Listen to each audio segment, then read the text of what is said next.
জয় রাধে, জয় রাধে, জয় রাধে। মহাপ্রভু কথা 163। গতকালকের পরের কথা।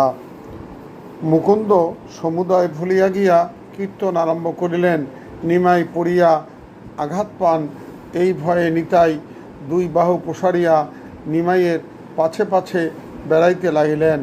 শ্রী গৌরাঙ্গের নয়ন বাড়ি ধারা বেগে বহিতে লাগিল। সকলে ভাবিত হইয়া কীর্তনে অংশ নিলেন।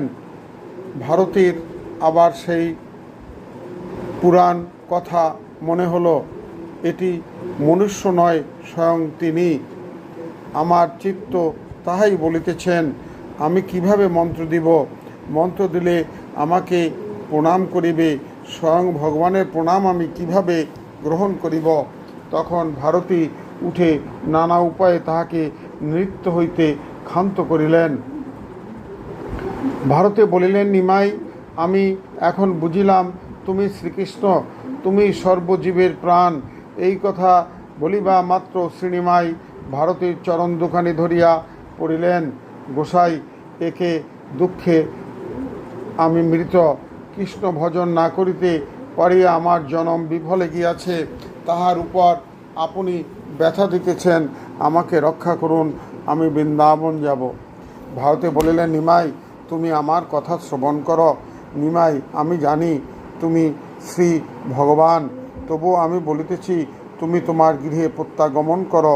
তুমি বলিয়াছ তোমার জননী ও পত্নীর নিকট হইতে বিদায় লইয়া আসিয়াছ, তবুও তুমি আবার তাহাদের নিকট হইতে পরিষ্কার করিয়া বিদায় লইয়া আসিতে পারো, তবেই তোমাকে সন্ন্যাস দিব।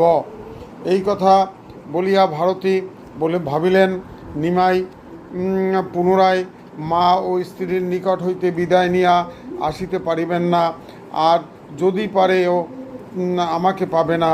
আমি এই স্থান ছাড়িয়া চলিয়া যাব। ভারতীর কথা শুনিয়া নিমাই উঠিয়া দাঁড়াইলেন এবং বলিলেন, আমি তাহাদের অনুমতি লইতে চলিলাম। এই কথা বলিয়া নিমাই নবদ্বীপ অভিমুখে